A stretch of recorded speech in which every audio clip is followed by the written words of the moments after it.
MLA వచ్చినట్టే ఉండాలి hospital.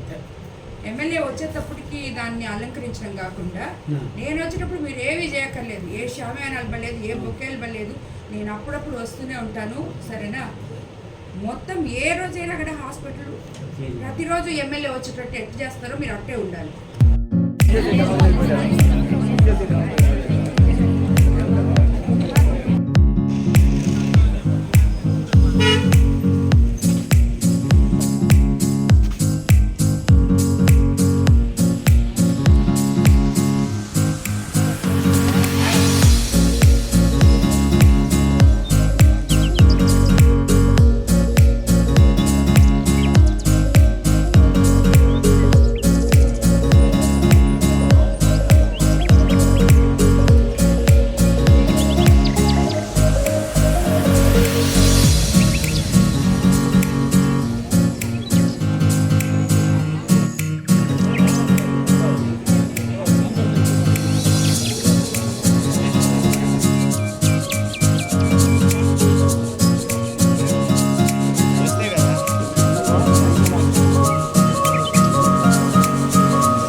మీకు ఉండాల్సింది ఎంతమంది? 80 మంది. సాలరీస్ ఎన్ని సఫిషియెంట్గా వస్తున్నాయా అందరికీ? కాంట్రాక్ట్ వాళ్ళకి మొత్తం వస్తున్నాయా?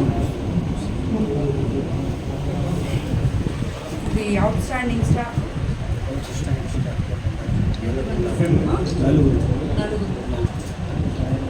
ఇది ఎంతమంది డాక్టర్స్ సార్? ఫిమేల్ డాక్టర్స్ ఉన్నారా? ఇక్కడ డెలివరీస్ అయ్యి ఏం చేయరా?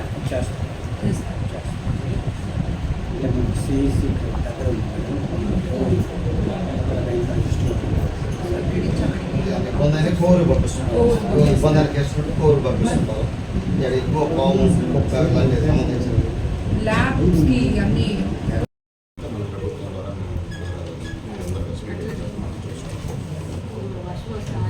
ఇప్పుడు ఇంకా రాబోయే రోజుల్లో వర్షాకాలం వస్తుంది కాబట్టి డెంగ్యూ ఫీవర్ ఇవన్నీ ఎక్కువ ఉన్నాయి కాబట్టి దానికి సంబంధించిన మెడిసిన్స్ ముందు హాస్పిటల్ క్లీనినెస్లో ఉండించండి సార్. తర్వాత పేషెంట్ ఇక్కడికి వచ్చిన పేషెంట్లకి హాస్పిటల్ నీట్గా ఉండకపోతే వాళ్ళకి ఉండేదానికన్నా వేరే ఎక్కువ డిసీజ్లు వస్తాయి. అది ముందు మెయింటెనెన్స్లో పెట్టండి. నేను కూడా చూశాను, అన్నీ బాగున్నాయి సౌకర్యాలన్నీ, కానీ అంత గొప్పగా ఏం లేదు. సో దాన్ని కూడా కొంచెం మనం రెక్టిఫై చేసుకుందాం రాబోయే రోజుల్లో తప్పకుండా.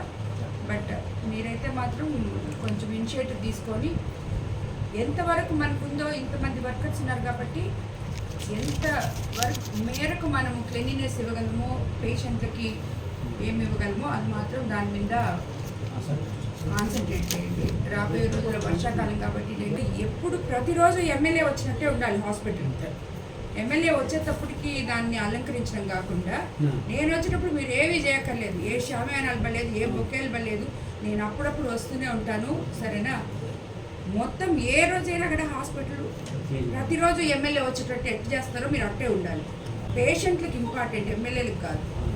కాబట్టి మీరు డెఫినెట్గా క్లీనింగ్కి ఇక్కడ లోకల్ వాళ్ళు మీరు కూడా లీడర్స్ ఇన్వాల్వ్ అయ్యి అప్పుడప్పుడు చూస్తున్నానన్నా అండ్ క్లీనింగ్కి మెయిన్ ఇంపార్టెన్స్ ఇవ్వండి.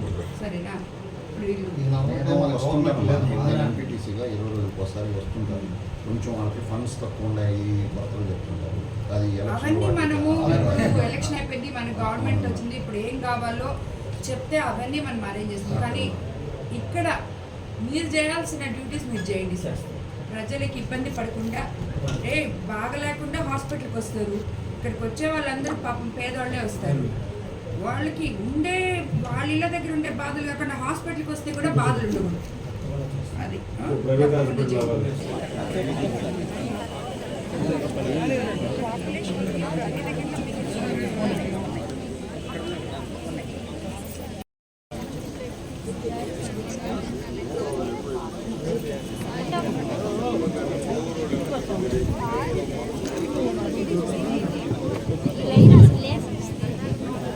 ఇది మనకు పిఎస్సికి ఈరోజు రావడం జరిగింది.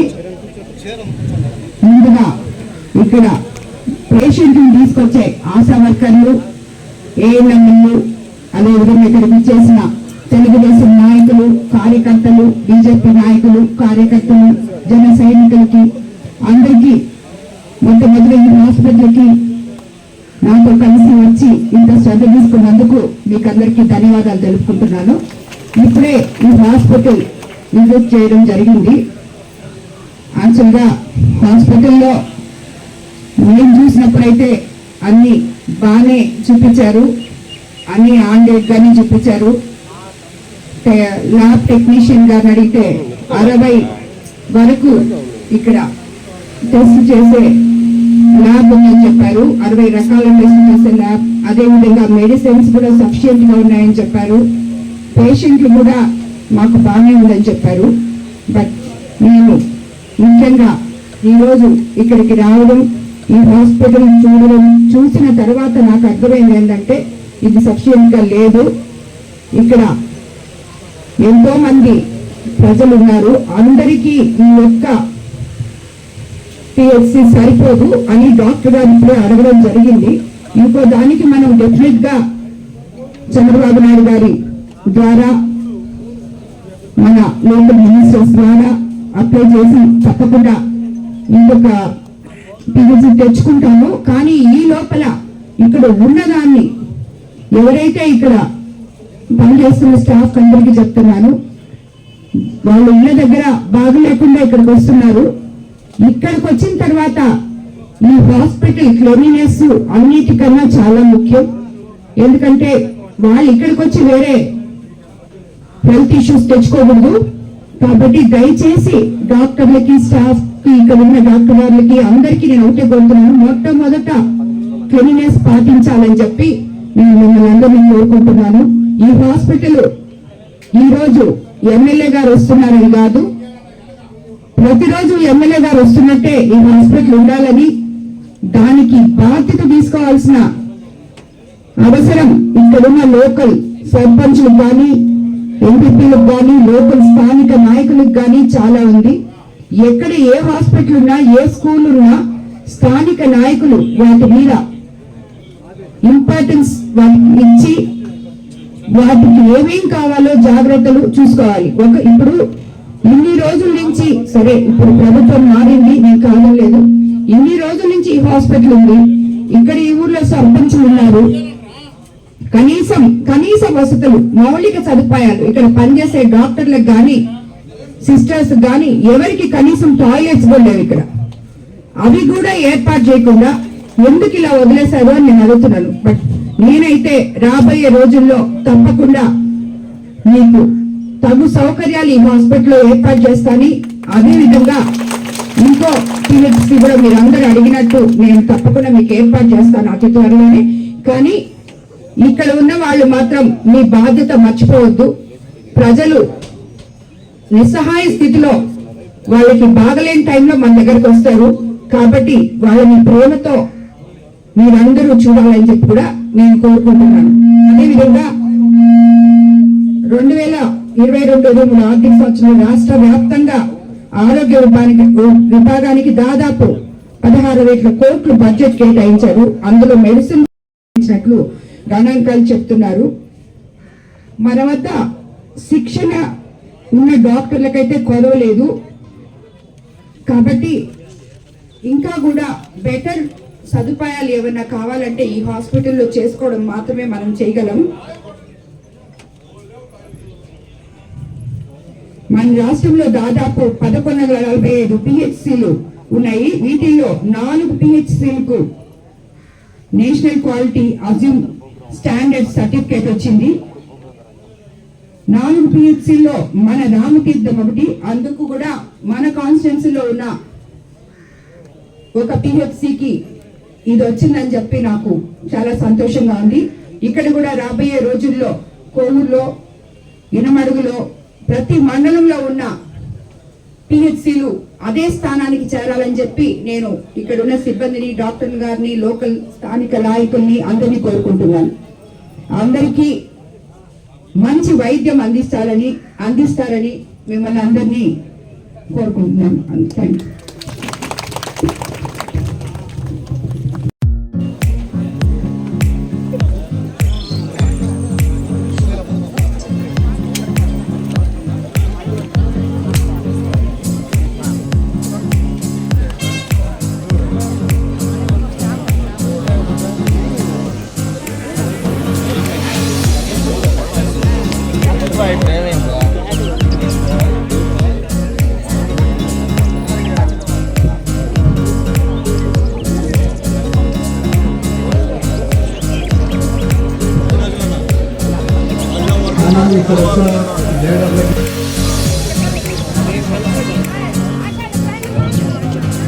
కొంచెం మా ఆశలందరూ కొంచెం మాట్లాడదని అవకాశం.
subscribe my channel.